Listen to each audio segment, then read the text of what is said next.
You will never find a more wretched hive of scum and Destiny.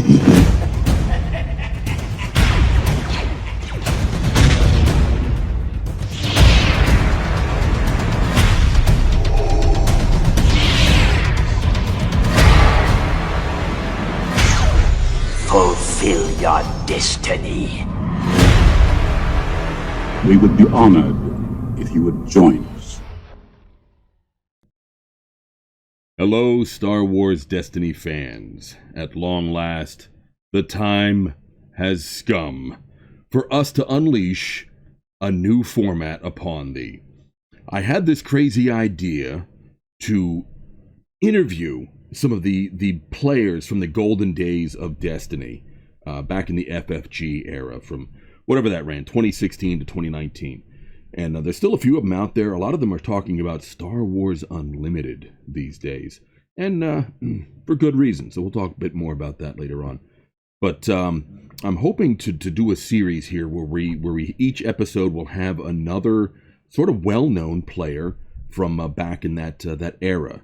And I said era, not error, era. And just to kind of get this spin on what it was like back in the day.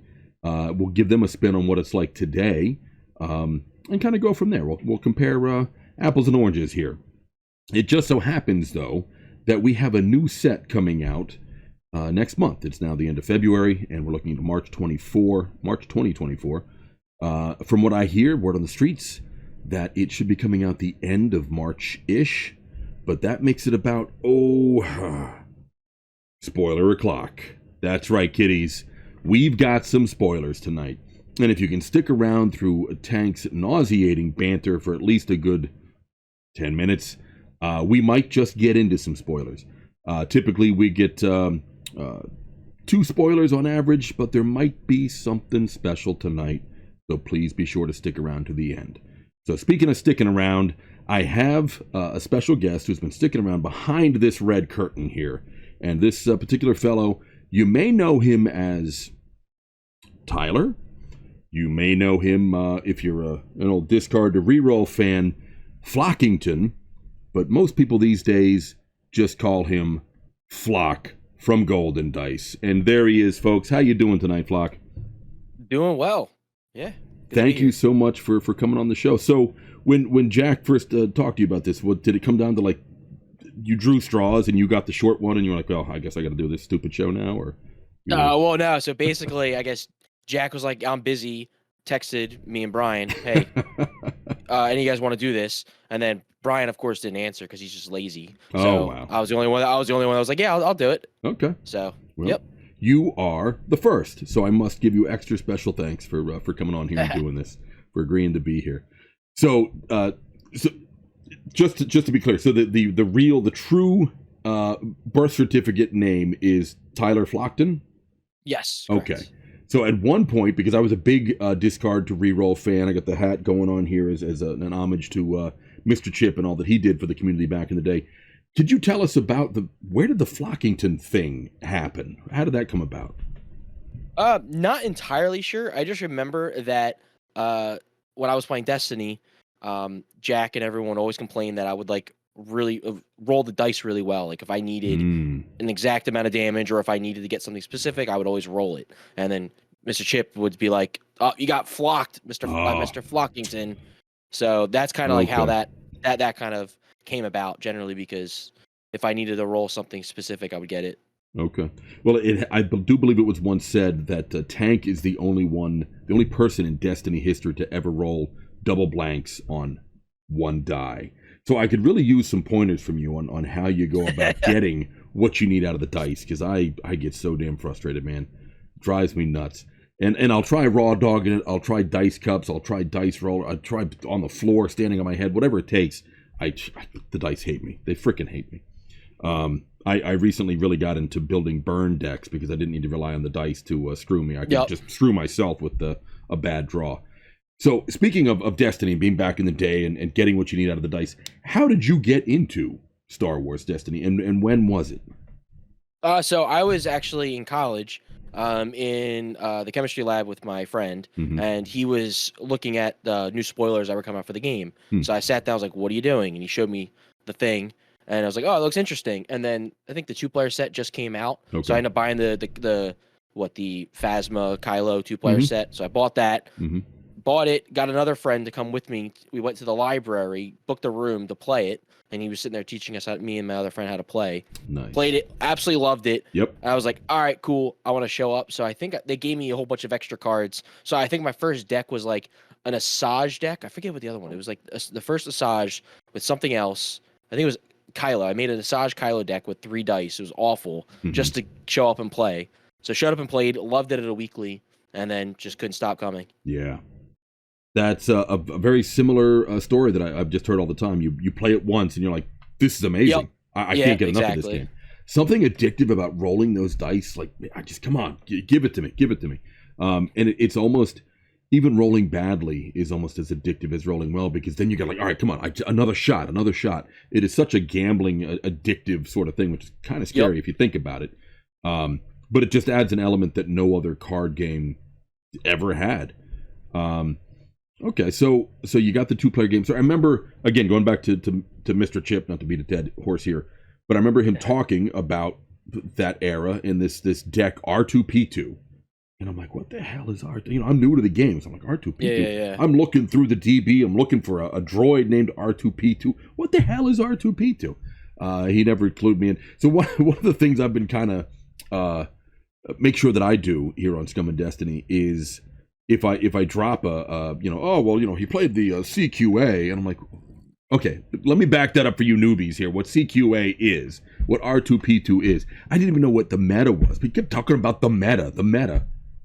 Yeah. What? I was so not in the loop on gaming. I had no clue what the meta was. I had to find out the hard way when it stomped me pretty hard. So you got in around the I think that was around Legacies era, if I'm not mistaken. Yes, it was during Legacies. That was my first time getting in. Okay. So when did you first get into like the competitive scene, like some actual OP tournaments? And OP, by the way, organized play for the noobs. Yeah, I forget exactly, but I remember I forget what my first big tournament was. I can't really remember. All I remember was, I'm pretty sure it was Snoke had Bane. Was my first deck that I had going into like a actual like store championship game. Okay, so Snoke was Way of the Force, so that was the second white box. So I'm pretty sure that's when I got into it. I was too nervous when I first got into Legacies for it. Yeah, Snoke was big. We did like an Uber draft at our local Silver Sun Games, which you can see on our logo here. Up in Montgomery, New York, back in October, we had a weekend-long event that was ARH and FFG, kind of mixing it together there in the mixing bowl. But we did an Uber draft where each player got 1 pack from all 9 of the FFG sets. Fairly easy to do because I'm sitting on like at least a case plus of each set still unopened on top of what I have opened. As I told you before when we were talking, like I got in right as FFG pulled the plug and the prices just plummeted, and I bought everything in sight. I did have to arrange something special to get the covert missions packs, but the idea was you open 1 of each pack from all 9 sets, and you just build the best deck that you can out of that. And that whole draft thing is still awesome. It's still a lot of fun because it's totally leveling the playing field. But I pulled the Snoke from my Way of the Force pack on that. That's how I knew he was from that set. I actually pulled 4 legendaries out of the 9 packs. Nice. And so the Snoke was not even the best one. I pulled from my Spark of Hope pack. I pulled a Neiman Mastery, and those last I saw were like $65 at Kingwood Hobbies or something like that. So I felt like I needed the white gloves because it was like a Black Lotus or something. Better take care of this one. Right. But even with Snoke and Neiman Mastery, I still lost. Go figure. Shocker. This just in. So when did you play all the way through into covert missions, or when FFG pulled the plug, did you kind of lose interest at that point? No. So actually, they pulled the plug on my birthday, January 14th of 2020. Yep, because I was at work. Rough. Everyone's wishing me happy birthday, and then all of a sudden, the Discord's blowing up when they pulled it. I was up, Yeah, so Alan still like blames me for it. So yeah, He would. He would. Yep, Oh my he god. blames me for it every time. Okay. Every year on my birthday, he sends me text messages. You killed Destiny. You killed every Destiny. year. Flock. Way to Yep. go. What the but flock? No, so God. yeah, we still actually went because there was a before COVID missions came out. There was a big tournament in Las Vegas that we went to Las Vegas. I think it was like January Vegas Open, 20th. right? Yeah, Vegas Open was like January 20th. So it's a couple days after my birthday. Yeah. So they had that. We got the first boxes of code for missions. Did a bunch, so that was a lot of fun. And they did a few weekly still with covert missions. I was working on a Luke Poe deck, Poe 2 with the new Luke for the piloting. That's what I was really having fun with. Yeah. Okay. So yeah, I just at Silver Sun a couple weeks ago we did an FFG retro, like FFG standard format, and I brought in Poe 2 with little Annie. Annie was just there to make my money, and Poe AR for Black 1 and to drop BB-8 on it and get Bucket to take the damage off every turn, and he's just dumping damage left and right. It was really amazing. Grab his gun from the 2-player game, speaking of, and it was just damage for days. It was great. So at what point did you go, okay, I guess it's over, I'll go play something else now? Basically, when people stopped showing up to like the weeklies. Well, was COVID a part of that, or was it just the plug being pulled? I don't know, because COVID wasn't really until March that year. Yeah. Like, that's when people really pulled the plug in March. So, no, I'm pretty sure it was like mid-February, people just stopped really playing and showing up. So, what COVID might have been a part of that. Maybe that's why people stopped showing up. Yeah, I don't maybe know, the early winds were blowing. Yeah, some people were like, I'm just not going to show up. I was like, okay. So, yeah, that was kind of what that did. Right. Yeah. I think so we were playing at the old location at Silver Sun every Sunday afternoon. And the last event, like IRL event, I really remember doing there was the covert missions draft. Like the set just came out. We're going to do our draft. And then COVID happened and we couldn't survive. I mean, we were shut down long enough, and then we just lost our base at that point. That was sad. That was really sad to see it just kind of flop like that. And there was still talk of like, hey, Wild Horizons is coming, and Wild Horizons. And, no, actually, we're not going to give it to you. Yeah. Like, we're going to, by hook or by crook, we're going to get that Wild Horizons. So what was, looking back through your tenure here, what would you say was like your favorite era, your favorite meta playing in? So my favorite era was probably when the first block got out of rotation, because when I got into Legacies and then really got into Way of the Force was the second one of the second block, that was when I was like really getting into it. And I couldn't, as I was still in college, I was like, it didn't financially make sense to get all the cards of the first block, like Empire at War and all that stuff, Awakenings, because I was like, is it really worth it? It's going to rotate out soon. I can spend the money for it now, but in a couple months, it's going to be rotating out. So I was like, so that was not my favorite because it was still good cards and good units in that. Like, I don't think I had any sport speeds, like I didn't have some of the good cards. Actually, I had the 4-speeds promos from the short chip, but I didn't have any 4-speeds. No dice. So I was just giving them out. I was like, whatever.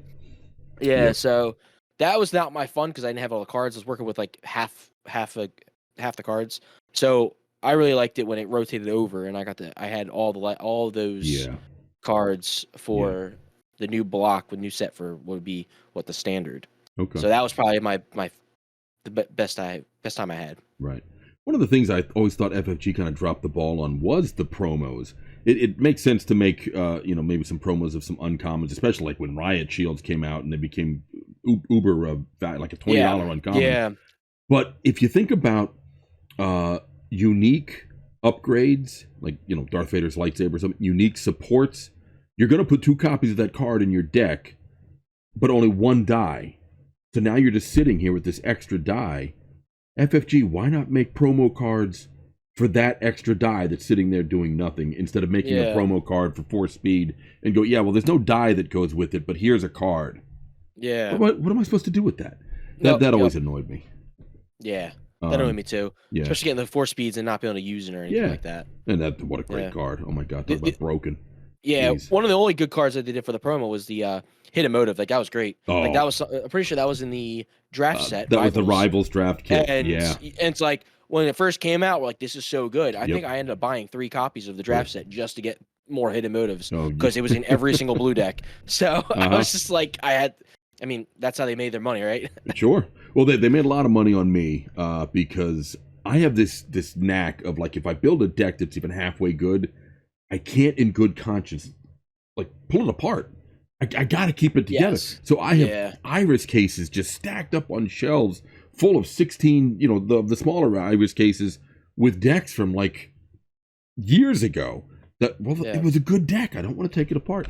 Yep. And again, because I got in when I got in, and the cards were so cheap to scoop up when I did, I can kind of get away with that. But with like the rivals, once the price dropped on those, and I wanted more of those hidden motives, I was scooping up the kits like left and right, $3, $4, $5 a kit here.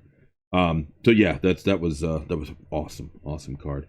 Yeah. One little side note with that. Hmm. So PAX, we went to PAX East, Yeah. PAX Unplugged. Yeah. Recently, when it was here in Philly, and we walked by the like a stand where someone was selling like old board games, and we literally saw the 2-player set. Yep. And I was just like, oh my, we almost bought it. Like I was with Jack and Brian. We're like, yo guys, you want to buy this? And just because like Just like for it was old like time's it was like $5. I'm like, Yeah. and the 2-player set was $5. I was like, guys, let's just buy it. Like, come on. Mhm. It's like, oh, such good memories. $5. Why not? Right. There was that. I think there was some other stuff in there Yeah. in there too. That was Destiny. And we're like, oh, so sad.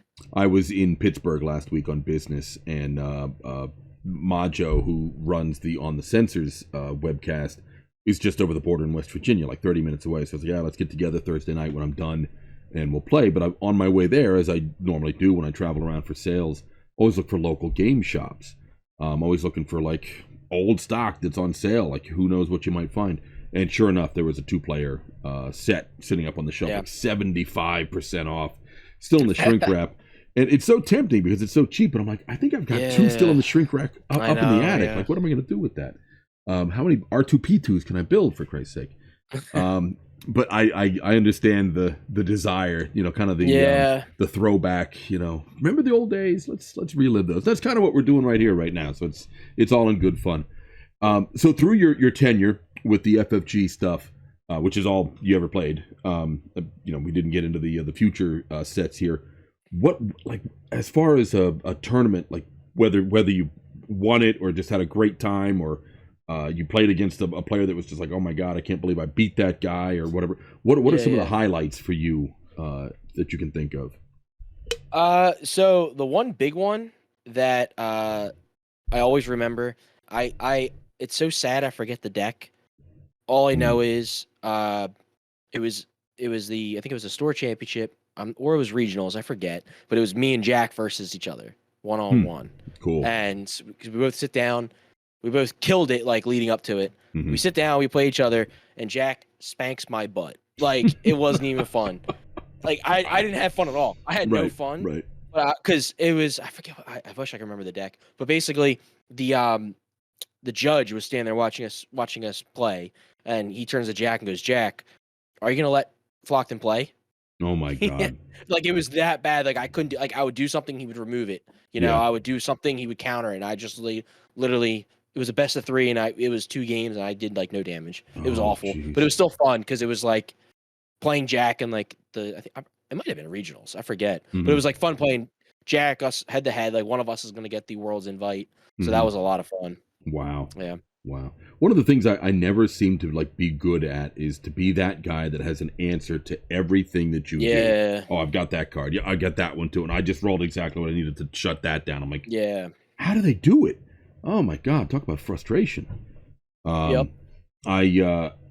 again, playing with my buddy Majo in West Virginia Thursday night, I brought a deck that I'm like, I'm thinking I might take this to Gen Con this year for the big, matchup. Because it was doing so well in playtesting here at home. Well, here at home, I'm playtesting against myself, for Christ's sake. So I played against like a real person, a real player, not just the tank. And I'm probably not bringing that deck to Gen Con now, because he had an answer for everything I did. And it was pretty silly. I talk about butt spanking, there it was. Fun all the same, though. Fun all the same. All right, so before we move on to the post-FFG stuff, any other memories, anything you want to share with you got to remember that the audience here now is people who probably didn't play in the FFG days. It's all the ARH, the newer stuff that they're familiar with. Any other stories? Any stories? Did you ever have a run-in well- with the piss jar? Oh yes, I did. Oh that boy, you got to tell us about the piss jar. Okay, this So ought I'm to be pretty good. sure I'm pretty sure that was Nova. I forget Mhm. what year it was, but that was Nova, and Alan brought the piss jar. I think it was moonshine of something. I'm guessing. Yeah. He brought moonshine. He was going around just passing it around in the middle of a game, asking if anyone wants to take a sip out of the piss jar. So I of course took a sip out of the piss jar. Oh, you have to. It's a test of if you're manhood. gonna put alcohol in front of me, and you're gonna say drink some, of course I'm gonna drink it. Of course, I'm going to drink it. Yeah, Even if you that tell me was- not to, I'm going to drink it. Yeah. Yeah, so that was fun, and I think that was the same year that it was all hot and sweaty. We're all like, it was in a game room, smallish. We were all hot and sweaty. So they open up the like there's like a garage door on the side. Yeah. So they open that up. But if you ever been to that side of Pennsylvania that far, because I forget where it was near Hershey. Hershey, Pennsylvania is literally all farms. Yep. And I don't know what it was they were doing. I'm not a farmer, but they Mhm. were doing something with manure. Yep. And it just smelled awful. So it was like, do you want to be sweating in this really hot room or deal with the manure but have cool air blowing in? Yeah. So we had cool air blowing in, but it smelled The stench was awful because it was like, I think they were dropping manure down and we were playing Destiny. It smelled awful. It was all fun and fun because everyone has fun rolling the dice, you know? Of course. So you can't not have. So yeah, that was the piss jar thing. piss Any jar. other memories? There's so many, but basically it was just nice because I'm not a very outgoing, energetic person. Well, I'm energetic once I get to know people. Sure. So I'm very quiet when I don't know people. And it was really nice going to Destiny tournaments. And I remember one, I forget where it was exactly. It must have been in Massachusetts, I believe, when I was that was when I was living up in Albany. And I remember going to a tournament and I didn't know anyone. I went by myself. No one else could go. Ended up just talking to some random guys.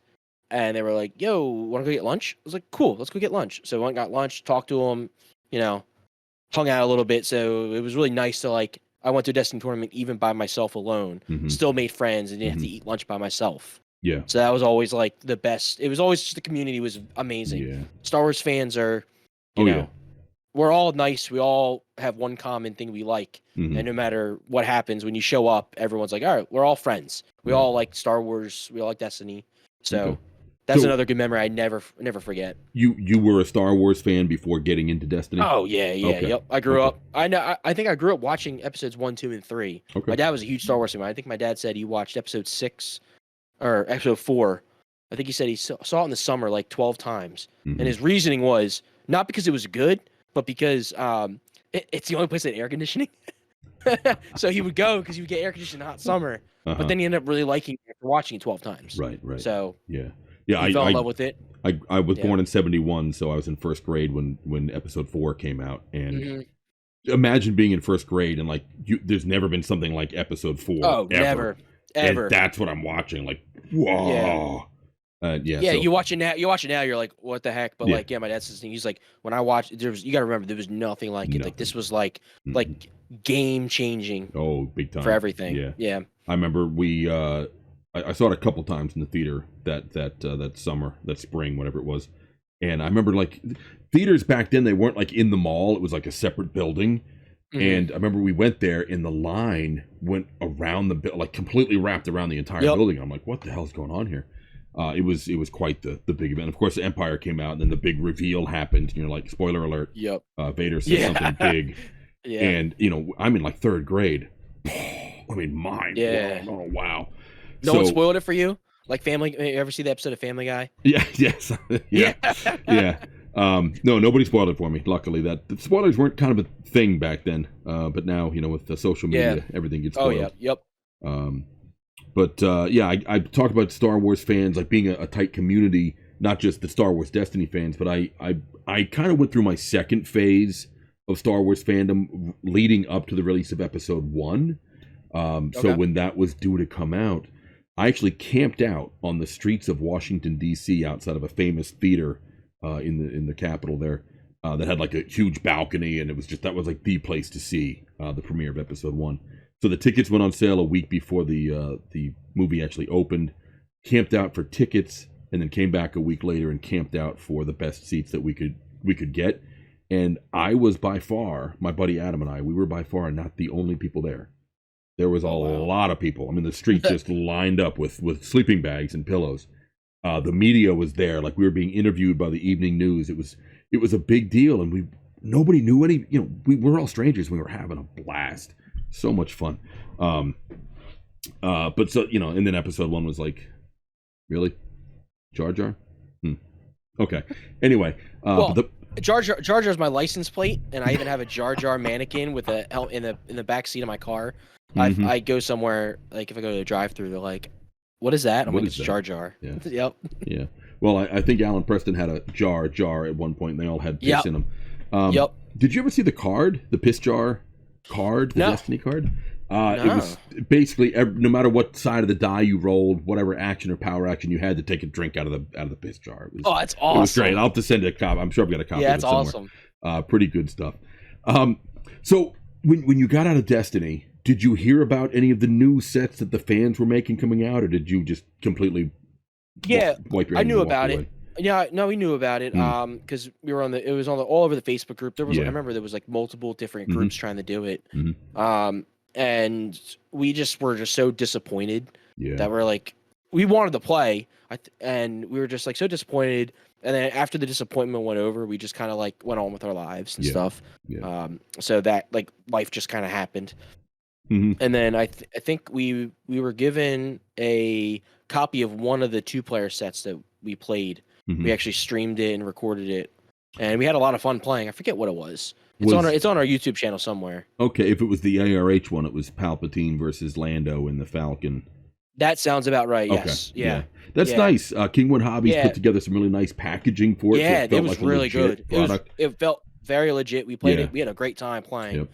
And at least I did. I had a good time playing. It was nice rolling the dice again. Yep. Playing the whole thing. Yep. It took us a little while because it was a little while since we played like the whole drawing up to max hand and stuff like that. So getting used to that again was good. Yep. So my memory of getting that 2-player set when it first came out with my wife and I playing it at the dining room table, and I played Palpatine because I'm always the villain here, and every card that the name of the card was like one of Palpatine's quote, I had to say it as Palpatine. Your faith in your friends is yours. Just, you have to do it. And I you would think that I'd be sleeping on the couch that night, especially after winning and doing that kind of stuff. But I still had a good night. Anyway, nice. That's one of my highlights of my Destiny career. But there is a card that was in that set that in the villain set, it was the TIE Fighter Squadron. And when I played it and I read what it does, I was like, I need to break this card. You roll the die in, you resolve it, you discard a card to roll the die back in, you resolve it, you discard a card to roll the die back in, you resolve it. Now, granted, it's got, I think, double blanks, so hopefully you're not going to hit them. But then you can't resolve it, yeah. You have to. It says resolve or remove. So if you had some other way to remove it. Oh, you can remove, okay. You could remove, you would just need something to tell you could. Yeah. But the fact that you could basically roll that in at least 5 times, if not more, depending on your hand, I knew there was some way to do something with that. And it just so happened the last set that came out, Resurgence, there was an upgrade mod for vehicles that was cluster missiles. And it says remove the die of the attached vehicle that this mod is attached to deal 1 damage to each of your opponent's characters. So now, no matter what you're rolling in, whether it's the blank or not, you're removing it, dealing 1 damage to each of your opponent's characters, discarding the card to roll it back in, and then remove it. Yep. And so myself, at the time, the world champion Norman, Lieutenant Norm, he played that combo, and then one of our jankiest players, Rando Mando, we all jumped on that combo like this is where it's at, and sure enough, it got banned. We got hit with the ban hammer, and of course it did. I mean that was just too broken, but it was fun while it lasted. So yeah, you saw the sets coming out, like we said before, the Coruscant Initiative, God Roll, A Renewed Hope, New Destiny Hungry. Out of all those groups, there might have been some more, but those are the big 4 I can think of. Yeah. Obviously, a Renewed Hope has continued on, because that's why we're here tonight, to see these spoilers, now that we're like 2 hours into the episode. People are really mad at me, I'm sure. The Coruscant Initiative did a couple of sets and then kind of fizzled away. God Roll might have done a set. I'm not sure. They were like the Canadian group. But New Destiny Hungry, like, totally off of most people's radar, they are still making sets almost as often, or maybe even more often than ARH is. Yeah, I've been seeing that because I'm still on the Facebook group for Star Wars Destiny, so I still see them posting. Yeah. Yeah. And I've been every time a new set comes out, my buddy over there, it's like, hey, we got the new set come out. It's like $12. Do you want a set? I'm like, how can I say no for $12? That's crazy. Yep. I mean, of course, the dollar against the Hungarian Schmegegi or whatever they use over there, it does pretty well. The Schmegegi story, when I worked for the Misfits, I started out as their merchandiser. So when you went to a Misfits show, you wanted to buy a shirt or a sticker or a CD or whatever, or if you wanted to arm wrestle, you came and saw me. And when we first started touring in Europe, it was pre-Euro. So I'd have to go to the Library of Congress before the tour, study the currency of every country we were going to on a 5 or 6 week tour to make sure I knew what the modern currency looked like, so nobody's going to rip me off. And then every day I had to find out what the exchange rates were. And there were so many different ones, I couldn't remember all their names. So we just did calling things, that's a Latvian Schmegegi. I don't know. What the heck just happened here? Okay. So anyway, new Destiny Hungry. I've got all their stuff. It looks pretty cool. I don't cross the streams with the FFG or the ARH. But ARH obviously still going strong because that's why we're here. So without further ado, I'm wondering if the fans at home, if anybody's left watching this, actually want to see some spoilers because, it was spoiler o'clock like 2 hours ago. So what we're looking at right now, guys, is the Unusual Rejects poster, which is getting a little infamous in the scene here. But we're going to jump into, apparently somebody lied to Echo 3. They told him that Scum and Destiny were seated at the Cool Kids table and deserved some spoilers. He actually believed them. So here we are now with something to show you guys. So we're going to get into our first yellow villain character, and that is Sigmund the Sea Monster? What the? Who put that in there? That's Sid Marty Krofft from like 77. This can't be right. Somebody's getting fired over here at Scum and Destiny Inc. I'm telling you. No, it's got to be the next one. It's got to be something Star Wars. Well, that's Pizza the Hut. Pizza the Hut? Kind of Star Wars. Spaceballs? Hail Screw? Close. It's close. Okay, I'm surrounded by assholes. What's going on here? Okay.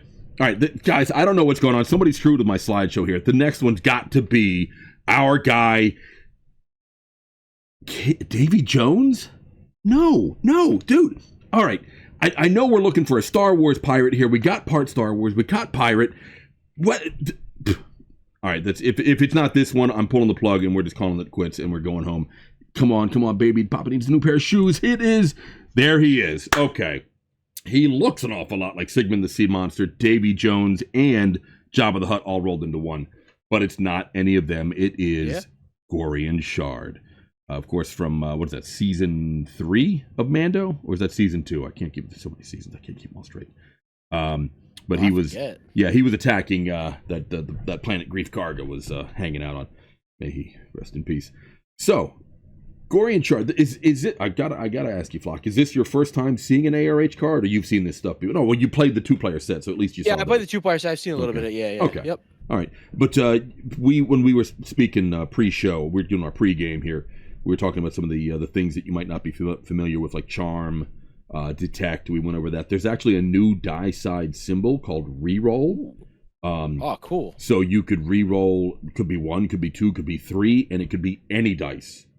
So you resolve that die, and you could re-roll, 2 of your opponent's dice. Sweet. Yeah. It's a new symbol that that's a very cool. I think Oli Echo 3 actually kind of stumbled upon. He's like, well, that's a cool symbol. What can I do with that? Okay, so getting into Gorian Shard here. Of course, he's a yellow villain, which is very, very Scum and Destiny. Thank you, Oli, for recognizing that. He is a 14-17 cost Pirate King with his subtypes here: character, leader, pirate, scoundrel. That's 4 character types. Who else has that? But like Hera has like 4, maybe 5. So he's pushing the limit there. So we've got a 3 indirect for 1 indirect cost. Question, Flock: have you seen the cost of the indirect before? Is that something new to you? No, just in the unreleased FFG last The set. Wild I forget what that was. Horizons. That's Wild where that Horizons started. where they debuted it. Yeah. They did that, and they did the green cards, the green dice, and they introduced events that have dice. Yes. Which is pretty neat. ARH has not done green dice. They've not done the event dice, but they have obviously done the discard of the discard. Indirect. The only thing is, I don't know how that works out. So if you have any insight on that, because with the dealing 3 indirect to deal 1 to you, I'm guessing you're going to do that in what, a 3-wide deck? Increase your health would be my normal guess. Well, Bubble Shield. I mentioned to you before that there's an Echoes of Destiny, sort of a reprint list of some of the old FFG stuff that is legal in the current standard block. Okay. And Bubble Shield is one of them. So you could throw that on your Bubble Shield. Yep. There is a card that's about to rotate out when this set, Awaiting Fate, arrives, and I have to make sure I say Awaiting Fate because my wife's name is Faye, and anytime I write Faye in my phone, it changes it to Fate, so they often get mixed up. I'm not awaiting Faye; she's upstairs. She's awaiting me. Poor girl. So there's a Den of Thieves card that will absorb damage for a yellow villain character. Oh, dope. Okay. Cool. So there's ways to get around this, but if not, then you're paying the cost. You're giving yourself one somewhere and dealing the 3. Then we got a double focus, which is pretty hot. A double discard, again, for the 1 indirect damage to yourself. A 1 resource, a 2 resource for a 1 indirect, which is interesting because you often see in yellow a 2 resource side for a 1 resource cost. Which is a net of 1 resource, which was always frustrating because you just want that 1 resource, but you can't get it unless you have 1 resource. This is a new, I don't think I've seen a 2 resource side before with a 1 indirect cost. Yeah, very interesting. If you want to be like aggro or get something big out, this could be very good early. I'll take a damage to draw, take 2 resources. Yeah, that's 2 resources is a lot. Especially early on, you roll them out. All right, cool. Yeah. I'll take 1 damage. I have no damage on my board right now, and I'll draw 2. All right, get 2 resources. And you can play a 4-drop right away. Yeah, sounds good. Yeah, that's pretty awesome. He does have 13 health, so if you want to drop this damage on him, you could. Yeah, why not? There are Flock, just so you know, they're in from the last 2 sets, I believe, actually. Several yellow characters, villain characters, Kira, Dryden Voss, and Maul, who starts out yellow but then gains blue after setup. We have some dual color characters. That's cool. Now. That's cool. Yeah. So you can play the blue upgrades on a yellow character now. Yep. They all do something when you deal them damage. So they all have these die sides that have the 1 indirect damage cost. And when you deal it to them, they do something. They give you a resource. They deal a damage to somebody else. You draw a card, something like that. Yeah. So let's see if he does something along those lines, Mr. Shard. After you resolve a die showing a cost, deal 1 indirect damage to an opponent. So he has 3 die sides showing a cost. So so basically you could do 4 indirect damage for 1. That's not a bad ratio. 4 for 1. It's a good trade. Okay.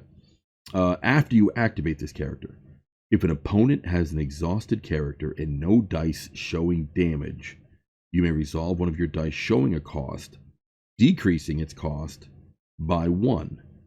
Okay. There is a character that's still, an ARH character that's still around, a 5th brother. And when he activates, is it when he activates or is it a special? Well, I should have studied up on this before we did our episode. Basically, he can blank an opponent's die, I think, when he comes in. Okay. So that would be a blue-yellow combo here. How their cost would add up, I'm not entirely sure. But that's just that's a fun opportunity to jump on. Your opponent exhausts the character, they hit a blank. Okay, well, now I'm going to do this. It was pointed out to me by Oli, a.k.a. Echo 3 of Clubs, lead designer here for ARH currently. And all around a good guy and very intimidating fellow. I'll note that for him. he knows why.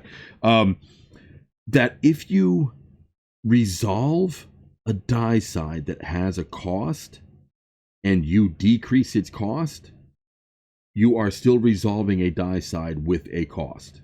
It is still showing a cost.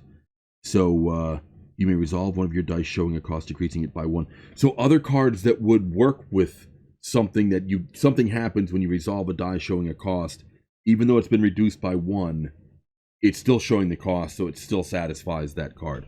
So that is something definitely of interest to note here. And I must say, just like Swag Dean, his beard is on point. This Gorian fellow. So what's your take on this? I mean, this is completely from out of left field for you. You didn't see this until about half an hour ago.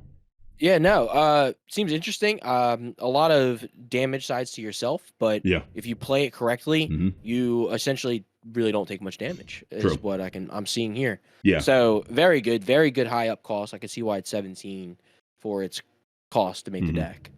Because you can either go by chance of what they roll, or if you can find ways to manipulate their dice to make the dice cost go down, it can be very good. I like it. He only has one die side. I mean, he's got the blank. Almost everybody has a blank, but all of his die sides are 2s or 3s, except for the one. So as far as rolling off of the battlefield, he's coming in pretty hot. That too, yeah. Yeah, interesting. And with all his character, leader, pirate, scoundrel, I mean, there's a lot of cards that are gonna, focus on a leader or a pirate or a scoundrel, whatever.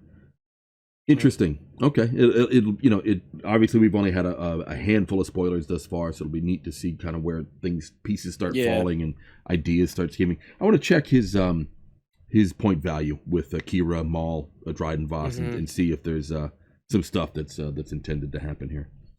All right, so that was our right out of the gate. We got our scum here. Now, let's go on to some Destiny, perhaps.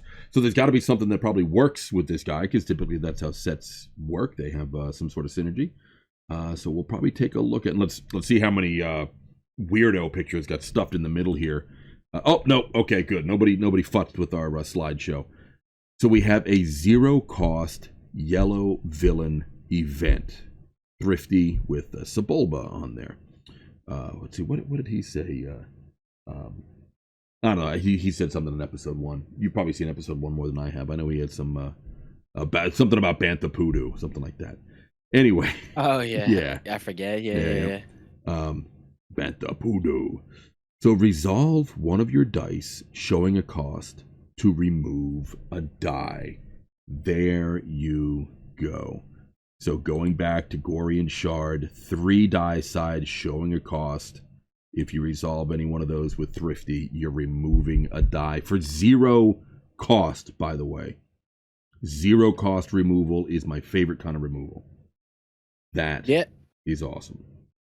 Yeah, sounds good. I mean, you have a high opportunity to be able to remove a die, or 50% chance of having a die with the cost. Yep. And you have a good shot, if you're playing it correctly, to not have to pay that cost. Correct. Yeah. So it basically costs 0, and you don't do any damage to yourself, and you get to that's amazing. Manipulate stuff, but also you get to be really quick. So you're doing 2 actions. You're removing their die, and you're also resolving your die. So you're moving quicker. So, which could be good. Yeah. There is a droid that came out a couple sets ago called C-21 Highsinger, and it's a unique yellow villain droid. The special is play a yellow event from your discard pile, paying its cost, and then set it aside. So loading up your deck with yellow, like 0 cost events like this, and then using something like a... There are ways to get your die to get to the special when you need it. You could just keep replaying cards like this and really wreak some havoc. That's strong card. Cool. Yeah, definitely. I mean, the combination. So again, going back to the other yellow characters that have those damage sides all day, every day with Thrifty here. Honestly, even if it costed 1, I would still want to use it. Right? That's why even if it costed 1, I would still use it. No I was very pleased to see that it's 0 cost. I mean, I guess the idea is you might be resolving a die that has a 1 resource cost on it, so you're kind of paying for it, but you're getting a gimme at the same time. Yeah, I mean, you're essentially still paying, 1 to remove a die because it's a die. But the only substituent or only thing holding it back is that you have to have a die showing a cost. True. So True. That's the only thing you need to have. But once you have it, it's like, okay, yeah, sure. It's rare that you get a zero cost removal like this, where it is just remove a die. Yes, remove a specific die. There's Yeah. usually, from what I remember, Character there was die, always showing a hard damage. thing. Yeah, Yeah. like there was always. Well, this is a die, so any die. Any die, any But, die. Yeah. Could Ideally, could even be your own. If you're playing this with TIE Fighter Squadron, yeah, sure. it could be your own. And then deal 2 or deal 1 to each Yep. enemy opponent. Yep. That's too works funny. too. Oh my god. Wow. So that's our Scum and Destiny suite. But going back to Echo 3, he did have a special present for Scum and Destiny, but more specifically for myself. I do need to set this story up a little bit with kind of going around the world here as to where we got to why we have this spoiler. So Flock he and I have never spoken before, just an hour ago. In fact, funny story, Flock, you're going to appreciate this. For some reason, at some point in time, probably through Alan or somebody that we have a mutual friendship with, I actually shot you, that sounds bad, don't take that out of context. I shot you a friend request on Facebook. And no hard feeling here. You never accepted it, and I don't blame you. I would be like, who the hell is this guy?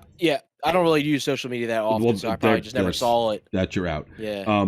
Having worked for a well-known band like the Misfits for 13 years, as long as I did, my Facebook inbox is inundated by people, friend requests, fans of the band, friend requests. People I've never met. People I don't know who you are. Like, this is my personal page. I don't do Misfit stuff on here. So I don't accept it. So for me to turn around and send a friend request to somebody that doesn't know me, I'm like, dude, what were you thinking? Why? I don't know. So you can ignore it still, but that's fine. So Flock has no idea like who I am, what I used to do. Some of you know about some of the cosplay I used to do. First and foremost, being most notable for portraying the Lord Humongous from Mad Max 2, The Road Warrior. This character is actually how my wife and I met. This Humongous playing card here was for a documentary that she started working on about me. No, it has not seen the light of day yet, but once maybe Audrey, our 2-year-old, gets into college, we'll get the documentary all edited up. There was a set of trading cards that came out for the GoFundMe campaign years and years ago, and this was the #1 card that came out. But so this character I brought around the world, brought him to Wasteland Weekend. We set up shots like this that, yes, they do look like they're from the movie, but no, that's actually out in the Mojave Desert outside of LA. Just me and some friends that are all into Mad Max, dressing up and looking the part. Then we get into here with the skull and I think this is maybe down in Australia or something. Actually driving the Humongous machine out in the desert, really fast and dangerously, because that thing's about to fall apart. But that's where my cosplay career began, and then it kind of started other things just started falling in my lap. Here we go, playing Marv from Sin City. This was always a fun one because he's a rough around the edges character, but he's still a good guy at heart. I just had to tape over one of my eyes, which was a little funny.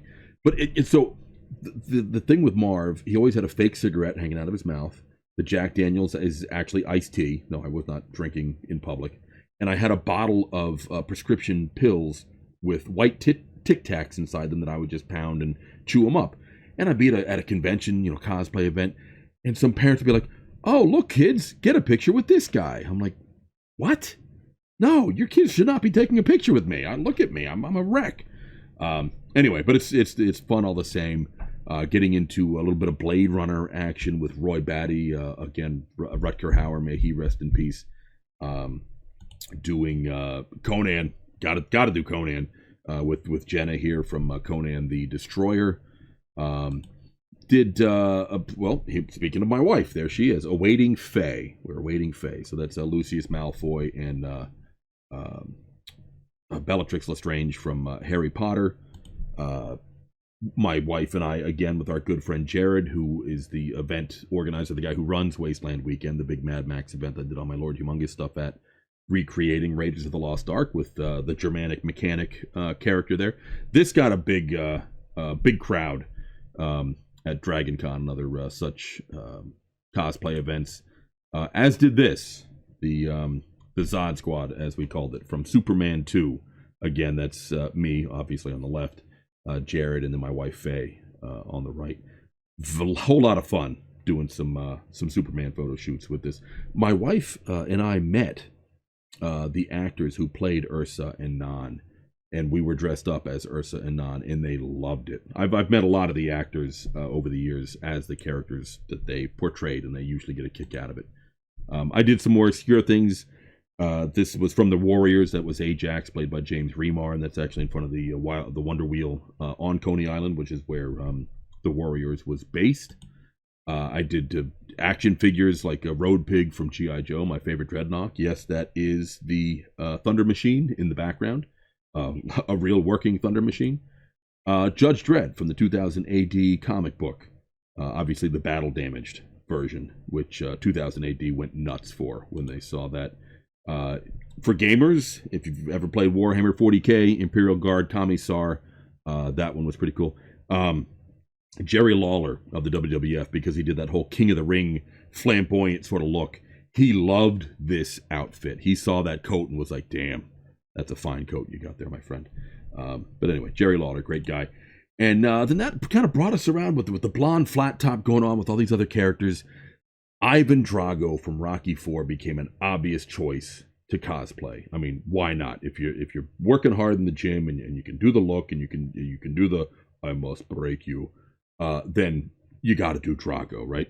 And if you just so happen to have a buddy like my friend Lon Brown, who looks a lot like Rocky and is built a lot like Rocky, you got to get together and do some photo shoots and talk about people going bonkers at a convention. He and I would show up looking like that with a boombox playing Eye of the Tiger. We had a whole choreographed fight scene we would go through to the song, and there would literally be people around us 12 deep with their cell phones out taking video of what we were doing, going just apeshit. He and I took this to the Rocky statue in Philly and made about 300 and change each in tips that day, taking pictures with fans, and went out to a nice steak dinner with wine with my wife, Faye, afterwards. Heck yeah. Yeah, that's how you do it, man. That's how you do it. So we're getting to the end here. I promise we're getting somewhere.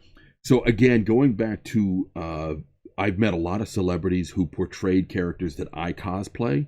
So I would show up at conventions as that character and then go take pictures with them. So many years ago, I showed up as Ivan Drago and got pictures with Dolph Lundgren. He thought this was the cool. Look at the smile on his face. He's like, this is so cool. He's looking for his cell phone because he's wanting to get a selfie with me. And we just had a great time. What a gentleman.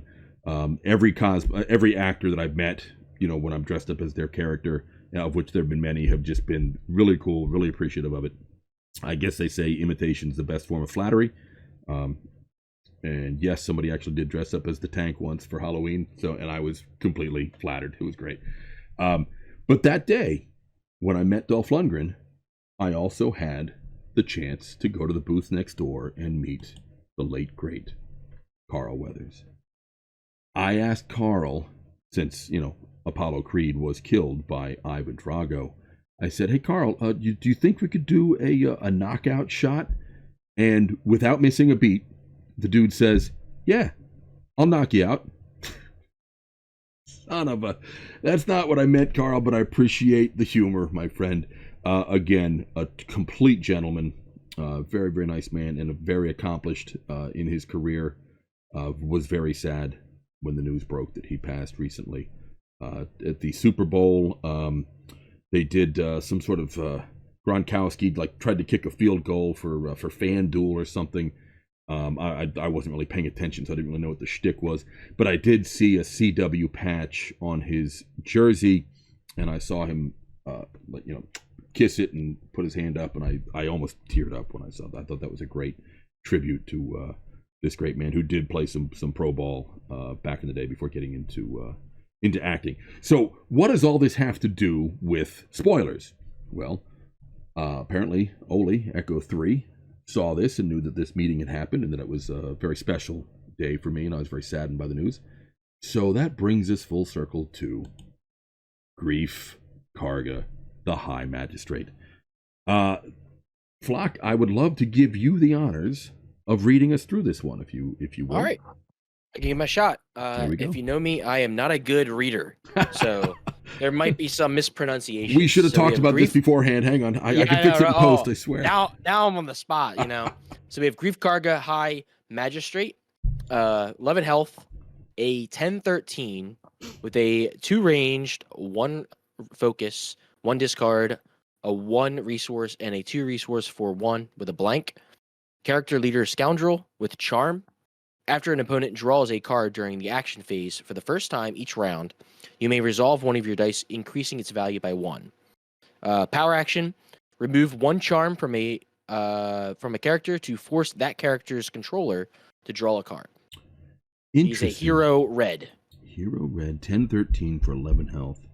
So you and I talked about. You had asked me, what I don't know what charm is. Yeah. So we discussed that beforehand. And for those at home that don't know what charm is, when he activates, you put a charm token on any character that you wish, and then his power action is remove that charm token. And in his case, it's remove 1 charm token, because sometimes it is remove 2 charm tokens. To force that controller to draw a card. And after an opponent draws a card during the action phase, for the first time, each round, you may resolve one of your dice, increasing its value by 1. So basically, he becomes a 3 ranged, a 2 focus, a 2 discard, a 2 resource, a 3 resource for 1, which is still a 2 resource. Again, another quick ramp moneymaker here. Play him elite and get one of your, whatever side hits a resource. You got a 1 in 3 chance. Yep. Boost it and start dropping some stuff. Dang. Yeah, so you have the 2 options. You have to put it on your character, so you draw a card, but you don't really get much out of the his activation or constant ability, or you could put it on their characters and basically allow you to have your constant ability go off. Based on the dice size, the dice sides, probably going to be a possible mill deck. So I don't really care if they draw cards in a mill deck. If I can get a whole bunch of money, or I can discard 2 or focus 2 to go do a whole bunch of discarding. My first look is thinking mill. Really? This Interesting. is what I see. Okay. Have you ever been successful with glance. mill?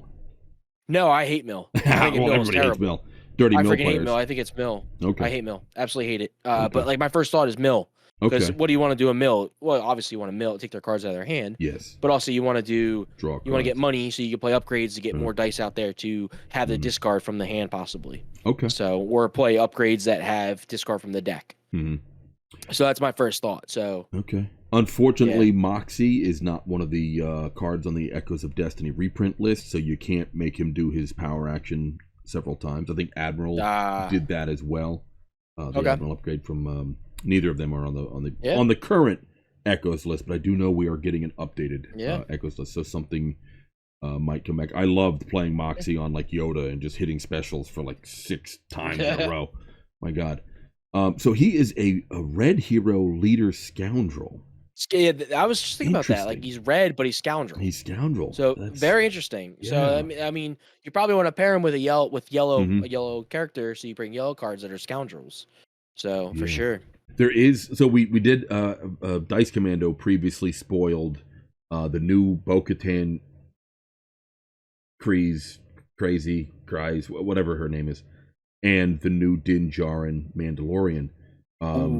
They're both they work very well together because it has a lot to do with putting shields on and taking shields off and doing stuff when you do that. Is that like the Raylo, right? Similar to Raylo? Kind of comparable. In that they're designed to work together. They're both 15 points. Exactly. You just play them, boom. Okay. But Mando and Grief Karga, him being 13 points, so that they could team up as a 4-die start with a 2-point plot. I'm just curious if there's. I'd have to do some research here to see if that'd be a viable matchup, just because they kind of work together. But so both Bo-Katan. So are you familiar with the Smash format from Dice Commando? Yes, we've played Smash a few times. Okay. Actually, yeah. Okay, when we had that box from that 2-player set. Yeah. We also on that stream we played Smash. We had a few Smash decks made. Okay. I think there's maybe 30 or more Smash decks from the FFG days, and there's 8 from ARH with more coming. That is actually one of the most popular formats. Oh, it's fun. Oh, we today. played it. We had a blast. Yeah. The nice thing about that is you can make them. They're set, and you just Yep. play. Yeah. They're a lot of fun. Yep. It's fun doing the multiple game types where you have a few and you pick one, and if you play, I forget what that game type was, but basically it was what you pick a deck or pick a few decks and you play different ones, and if you win, you don't get to use it or whatever. Yeah. It's a lot of fun.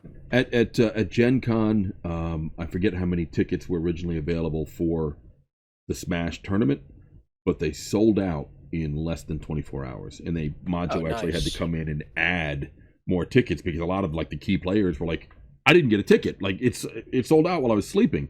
That's how popular Smash has become. Yeah. So we have to have a bigger. We have to bring 3. Myself, Majo, and I think Casero. We all bring our own personal Smash kits where we have like every deck. Okay. Just so we have 3 full sets, so we have enough for everybody to play with. The format we have been doing at Gen Con is you draw 3 character selector cards. You pick one. Your opponent then bans one of the 2 that are left, and then you get the other. That's what we played. Yep. Okay. Yep. That's what we did. So you pick 3. Yep. What we're thinking about doing this next time is another format. Hopefully I get this right, where you and your opponent, you get paired up. You each get 3 cards, but you put them together in a pool, and somehow it's decided out of flip of the coin, roll the dice, who gets to pick first. But basically, I draft one, my opponent drafts one. I draft my second one, my opponent. So you don't necessarily get the ban, but you're obviously kind of chasing. You might take your second. You might try to foil your opponent and not let them get the deck they want, so you'll take it instead. It brings in an interesting new mechanic there. No matter what, I'm sure Mitch Sparks Nevada will win anyway because he wins that thing every year. Actually, El Rathion won in the Gen Con 2022. It was him and I in the final round, and that was an eye-opening match for me. That was the first time I ever played El Rath. He would just build up his board state, and I mean I had him on the ropes. I thought for sure he was going down, and he just built up a board state, and he just discarded the reroll and discarded the reroll and discarded the reroll and discarded the reroll until all those dice did what he wanted to do, and then he just cleaned house, and that was it. Done, gone. I'm like, oh my god, I'd never played that way. Fun format. So Grief Karga is smashable. That's the thing now. Something is smashable with a 2-point plot. Bo Katan is. Din Djarin is. So we have some three heroes coming out. I noticed Shard, Gorian Shard is not smashable. He's 17. We won't see him in that format. Not unless we get like a -2 plot coming out with Awaiting Fate. Who knows? We're awaiting fate. We don't know what we're going to be getting here. So those are our spoilers, at least for this episode. And this has been a very fun journey going back through the golden era of FFG, SWD, OP, IRL, all the initials, R2P2, CYK, whatever. See you tomorrow. But Flock, so what are you doing now? I see a banner behind you. I can see Vader pointing and a snowtrooper and something or another unlimited. What's going on there? Yeah, so FFG has a new card game, Star Wars Unlimited. We decided to give FFG another shot because if you know FFG, their track record's not the best. Yep. I wouldn't know personally. I just know that from secondhand people because Destiny was the first time I got into the game and then it was canceled. But other people have played other FFG games and they've had similar experiences as Destiny. So a lot of people are skeptical to get into the game. Although those same people that were skeptical have been playing this new game, Star Wars Unlimited, and after talking to the devs and the people that are running the game, they're like, it's completely different. Like it's a whole new company. It's they're running things a lot better, and you can just tell if you've been paying attention. They had like the celestial event where they had like. They invited a bunch of content creators out to Minnesota to open up packs and open up a box and play the game, and they're going all out for this game. Now you went to that, right? Yeah. Golden Ice. We went to that. We were a part of that. That was a great experience. going out there, trying out the game, being the first ones to actually, because the game's not out yet, and we have at my house right now I have cards. You So sly dog. I know, right? I already got my 6 legendaries before the game's even out. So it was absolutely great, like doing draft.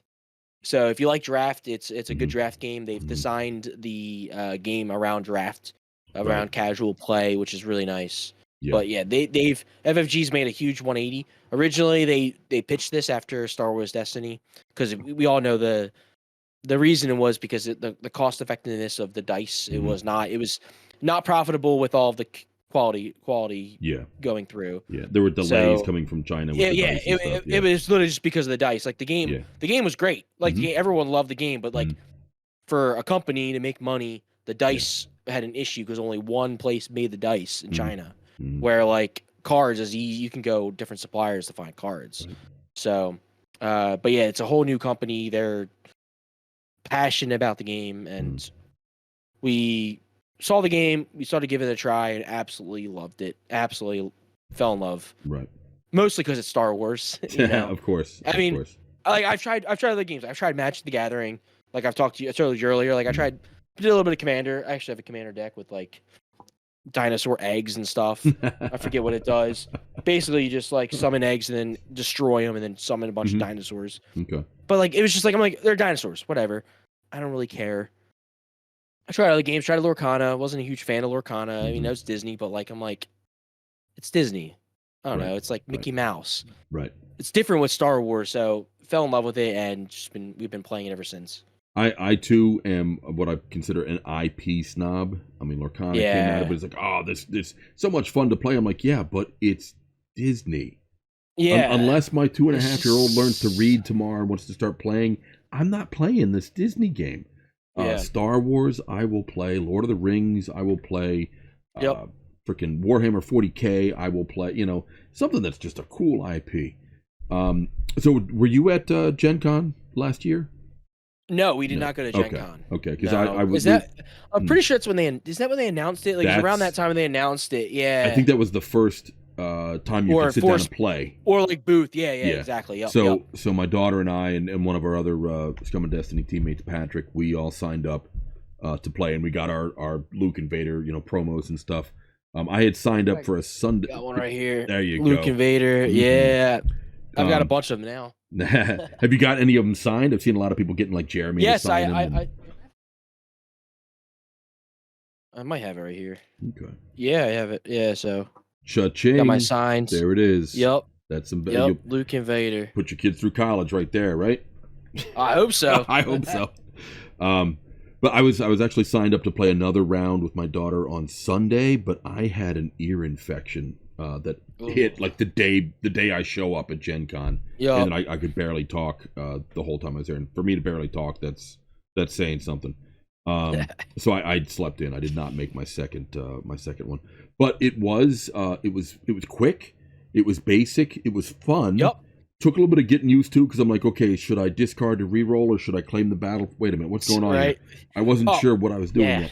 We say claim the battlefield all the time when that's not what you do. Exactly. Yeah, we literally still say, if you watch our recent games online playing Unlimited, we still say, I'll claim the battlefield. We still say, I'll claim. Right. Like it's not. It's take the initiative. But we still say claim. It's just we'll always probably say it. Did you, I don't mean to age you here by saying this might have been before your time, but did you ever play the Decipher Star Wars CCG back in the 90s? Okay. Nope. The only thing I ever did, so I was born 94. Okay. The only thing I ever did was Pokemon, but I never actually knew how to play. I just collected the cards and looked at them, and we did fake playing. Mm-hmm. I never actually knew how to actually play the real Pokemon, and then never picked up a card game till Destiny. I think the majority of people who buy Pokemon cards actually don't know how to play. They just buy the cards and look at them. Yeah, I've had too many friends and relatives like that's exactly what they did. All right, so in the mid to late 90s, Decipher got the license for a Star Wars collectible card game. I discovered it because my buddy was like telling me about Magic, and I was like, well, I saw this Star Wars thing that was similar. Maybe I'll check that out because I'm a Star Wars fan. And boy, was that was my crack, man, for many, many years. On tour with the Misfits, every town we got to, where's where's the local game shop? We got to buy some singles. We got to get some packs. Yo. We were just nonstop loading up. But I had no scene. My scene was my buddy Adam or my girlfriend. I went to the local comic shop like on a Thursday night when they had Star Wars, and it was like some 11, 12-year-old kids like bickering with each other, and here I am, in my 20s. I'm like, I can't be seen in public with these kids. What's going on? So I didn't even know that there was like organized. There was OP big event. Al Rathion used to play in the tournaments for that back in the day. But I loved it all the same. But I noticed. Yeah, I still have all my cards. I still have all the decks, even though the decks suck, according to Al Rathion himself, who played some of them. And was like, what is this nonsense? I noticed some similarities where you have the ground arena and the space arena. So you basically have two separate battles going on, where the old Decipher had different sites on the planet or different planets out in space. So you had your ground, you had your space, but it wasn't just one and one. It could have been 12 different battles happening all at once. Little complicated, but it was pretty neat. So I saw that similarity. I saw some similarities with a little bit of Magic. It kind of seemed like they took some of the best bits and kind of threw them in and swelled them up, and here you go with your unlimited. But so just so everybody at home knows, they call it unlimited, and this is why it is perfect for draft, because every single card can go in any deck. Correct. Yes, there will be a penalty if you're putting Yoda in your Vader deck, but they can go together. Correct. That is incredibly unique. Yeah. So a quick rundown on that is every card has an aspect, or not every card, but most of the cards are aspectless cards. But the aspect would be your cunning, which would be yellow, or your command green, your villainy, which is like the black, and heroic, which is blue. So there's 6 aspects of it, and every card has that. And if you want to play a card, if you have that aspect brought with you when you make your deck, so your character and your base has an aspect. So your base is one aspect, your character has 2 aspects, so you have 3 aspects to bring. A character will bring either hero or villainy, so that's one of them, and then it's going to be either like another color like cunning or command, and then your base brings another one. Generally, you wouldn't want to bring like a third one, so you have 3 different ones. So you make your deck on that, but you can throw any card you want in there. If you don't have the aspect between your characters and your base, you pay an aspect penalty of 2, so it costs 2 extra resources to play. So even if there's a broken card on, like, say, villain or hero, and you're not playing that, you could, if it's really broken enough, you'd be willing to spend 2 extra resources to play it. Yep. So it's like you can throw it in your deck. So it makes it great for draft, because you can like, this is a really good card. And in draft, you'd pay extra to play a really good card. So you're okay if you don't have the aspect to pay it. So that's why they say call it unlimited, because there's unlimited possibilities in how you make your deck. Like there's restrictions, but there's very little, and you can do whatever you want basically, which is like really, really good. Yeah. The other thing that reminded me of the Decipher CCG was how you use your cards as your resources, because that version did something very similar. You had a 60 card deck, and you would kind of cycle through them, and you could either draw cards or you could tap them, for lack of a better term, to pay for cards. So with unlimited, you draw 6 cards, and you pick 2 of them, place them face down as your resources, and then each turn, at the end of the turn, you draw 2 cards again, and you pick one out of what's left in your hand. It could be just those 2 cards, depending. And you can place 1 as a resource. So you're ramping up equally with your opponent for the most part. I mean, there's some ways to speed that up. But another interesting aspect, so it avoids a bit of the mana screw. You're going to play something turn 1. Unless you draw, only 8 cost cards, and I've done that before. Of course. There's a game where your first move is take the initiative or claim. You don't do anything because you don't have enough resources to play anything in your card in your hand. Yep. So it also harkens me to another FFG Star Wars card game, which was the Living Card game, the LCG, which I'm also a big fan of. And funny story with that, I was there was some big Discord match going down. This is going back a couple of years ago, I think during COVID, when they were doing the big tournaments on online via webcam, I think it was. And I stumbled into this room that was like the final round of the World Championships for Star Wars LCG. Now, I have all the cards, and I built some decks, and I played the game, but by no means am I a player of this game. But all of a sudden, I'm in this room, and the guy running the show, the announcer, so to speak, is like, "Oh, hey, Tank, welcome to the final round of the World Tournament here. You can see what the guys are playing. Tell me, what do you think of their decks?" They look pretty good to me. Like, I have no idea.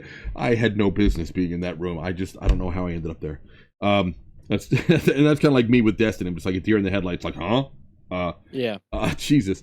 But one of the things that I noticed the difference with a similarity rather with the Star Wars LCG and Unlimited was the use of a base. Where the objective in Unlimited is to destroy your opponent's base, which has either a 25 or 30 hit points. Obviously, if it's going to be less hit points, there's a something you can do. There's a bonus. There's a reason. Think of it as like a plot, basically. Right, exactly. Yeah. An epic event you get to do like once per game on that base. But the Star Wars LCG, I forget if it was light side or dark side because they each had different objectives, but one of them was destroying your opponent's bases. You basically had like 3 in play. Yeah. So a lot of different elements from different games coming together. Everything but dice, it seems, which makes storing the decks a lot easier. Believe me. Yeah. But the game is pretty basic. I played last week at Silver Sun Games in Montgomery, New York, for one of their demo games. It was the 2-player set, obviously Vader, Luke, and I played Vader one time. I played Luke the other time, and I got to tell you, I really had my opponent, who was an old Destiny player from back in the day, who, we didn't see, COVID hit and we didn't see each other, but he didn't come back after COVID. We were all kind of worried, like maybe something happened to him. And then he just shows up for Unlimited. So I got to wonder, like with, I told you before, I was going to Highlander Games, the old, mecca for Star Wars Destiny. Yes. There, did you ever play there? I think I did. I think I did a store championship there once. Okay. Yeah. It's like 40 minutes from my house. It's literally kind of on my way home if I zigzag all over the map to get home. Yeah. But I'm friends with the 2 new owners, and they're really nice guys. And in fact, when the bottom dropped out of Destiny and like nobody was coming in to play it anymore, Robert reached out to me. He's like, "Hey, you want to stop by the shop one day after work? I have something for you." And I'm like, "Sure." I mean, that's kind of random, but why not? So I swing by, and he's like, "Oh yeah, all of our Destiny stock, like sealed product, and all of our singles, nobody's buying them anymore. Can I just give them to you?" Hang on, Robert. Let me think about that 1 second. Yeah, of course you can give them to me, dude. Holy crap! I mean, there was like a covert mission, sealed pack. I mean, he helped. It took several trips for the 2 of us to load my car with all this stuff. Yeah, and it took me weeks to sort all the singles out. But they're running their pre-release this coming Saturday. I'm curious if anybody from the old scene of Destiny might show up there, because that was Golden Dice, that was Arrowbrook, that was their sort of playground back in the day. So that'll be interesting. What do you feel? I mean, I've been kind of keeping my eye on the meta here. We know that Boba Fett's like always right up there at the top, and people are talking about the real quick, pew pew go fast of Sabine. Sabine Leia, yeah. Yeah, if you went to a constructed match tomorrow and you weren't worried about like having a chase, you just had, whatever cards you needed, what would you play? What would you show up with? Interesting, because Boba is like more of like a control-ish mid-range deck, where Sabine and Leia are very like fast. Yeah. I would probably show up with Leia, because I think Leia is a very underrated deck right now. Sabine's the traditional right now pew pew aggro deck. Boba's like the very good mid to late game control deck right now. Palpatine's 100% control, but gets destroyed by Sabine by aggros. Really? Luke and Vader are very good decks, but they can't really keep up with Sabine too fast. So I think if I were to go, it'd probably be Leia. It'd be an underrated aggro deck. I like the synergy with her ability where it's when you attack or you exhaust Leia to attack with a rebel, and you can attack with another rebel. So it's like very fast pace. Right. And your entire deck's rebels. Yeah. So you play all rebels, you can literally attack with multiple times at a time, or multiple characters at a time. very fast, and I feel like it's very underrated right now. I think everyone thinks Sabine, Boba are the top, and I think Leia would be very sneaky out there because I think people are gonna build their deck because there are sideboards. I think people are gonna build their decks to. I feel like people are gonna make their decks to counter Boba and counter Sabine, but they might forget about Leia potentially. So True. that's what I would go with right now. Don't sleep on Leia, I think is the takeaway. Yeah. There. Yeah. Interesting. But when I was referring to the demo game that I played against Bo, there was one matchup where my pacing was more like bang, bang, bang, bang, bang, and he was more like playing the long game and keeping cards in his hand. So I had his base down to like 27 health left. I just needed 3 more, and it was game. He had like 16 damage on mine, and I thought for sure I had this in the bag.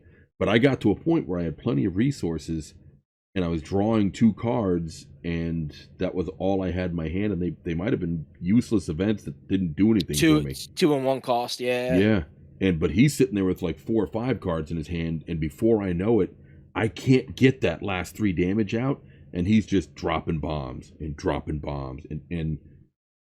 he beat me. He took me down. I was like, I can't believe that was the comeback I didn't expect. So that's one thing I need to, and I talked about that on OTS this last week with Polly and 86 and the crew there, where we were comparing and contrasting Destiny and Unlimited, how they're similar, how they're different, how we say claim the battlefield when we really mean claim the initiative. And that was one of the things, like, with Destiny, different decks had different paces. If you were playing Trandoshans, it was bang, bang, bang, bang, bang. Where something else might be looking to set up a board state if you're playing against Honestly Sarcastic or somebody like that. And this has some of those similar, like, this deck needs to play this way and that deck needs to play that way. I learned the hard way that as soon as I played Palpatine, the one in the starter deck obviously, and then my opponent played Han and attacked Palpatine's just gone. Wait, what do you mean Han deals all his damage before I can even shoot back? Oh, crap. Talk about, like, is that broken? What the hell's going on there? I thought Palpatine would have had some kind of longevity, but he came and went in the blink of an eye. He didn't return. Yeah, that was, man, that stunk. So how many pre-releases are you signed up for? Sign up for 4. Wow. How are there 4 pre-releases, like, in your hometown? What's going on here? Yes. Yeah, so South Jersey is a lot, like Philadelphia area. So we have one nearby. I think it's in like Clemington, that we're going to on Friday night. And then Saturday there's one in Philly. There's 2, one in Philly and one in Bluebell. So we're going to one on Saturday morning, and then there's one Saturday night. And then there's the back in Philly area, the one on Sunday. There's 2 at the one store that we're going to. Okay. So there's another one that Wednesday that I could go to. If I want to hit a 5th one. Just getting packs everywhere you can. It's all fun draft format, which is always a good time. Yep. And hopefully you'll be winning some packs as well on top of things. Yeah. Yep. And then a week later, we actually have the product coming out, which will probably start with some more drafts just to get people into it. But yeah, it's going to be a lot of fun. I'll do the one Friday night at Silver Sun at noon, Saturday at Highlander. I'm going to attempt to bring my 2.5-year-old little girl with me to the Highlander one, telling her, hey, it's Star Wars, because she does love Star Wars. She loves lightsabers. She loves Grogu. She's getting into Chewbacca. And just see if I can like get her a starter kit and let her open her own packs and play with her own cards while I'm actually building a deck and playing. This could end well. This could end very badly. I have no idea. I'm going to apologize in advance to everybody in Boonton, New Jersey. If it does go down, it could be bad. Who knows when you mix a toddler with games. So yeah, this is exciting times indeed. So tell us about, and I know we've gone a little long here, guys, but this is just a lot of cool stuff here to talk about. So Golden Dice, you guys came back. You were a Destiny podcast, webcast. Closed up shop when that all shut down, but then you came back not that long ago when Unlimited surfaced. So how did that come about? Yeah, so Brian, Jack, and I, and Scott, we all kind of kept in touch throughout everything. And when it got announced, I think Jack messaged like, "Yo, you want to start it back up again?" And we were like, "Sure, we'll give it a shot." Like, we're like, "Whatever, we'll talk about it, see if we like it." and then we started doing some gameplay with like proxies and stuff that when they announced it. Yep. And we really, really liked the game. Like we Yep. thought it was like the mechanics were cool and everything. So then we just started right back up again. Kept Beautiful. right where we left off when they did the spoilers. Spoilers were coming in a perfect amount of time. We were able to like add to the deck. It was really cool to like look back and like have basic decks, and then when they come out with like 5 cards a week, you're like, oh, what am I adding this to this deck? Am I adding that to that deck? And like the decks progress. And if you go to our YouTube channel, you can see like when we first started Unlimited, like how our decks were, and then like the same leader is completely different towards where it is now when they add all the cards. So it's really cool to see the progression of like the game and the decks, and actually how you play as cards come out. And that's like one really cool thing. Yeah. That we got to experience. You guys have been putting out content pretty hot and heavy. Oh yeah. Why do I want to think number 18? How many episodes? Do you have an account on how many you've the been... podcast? I forget. Yeah, we have a count. Do I have it? Episode. Where are we at? I could pull it up.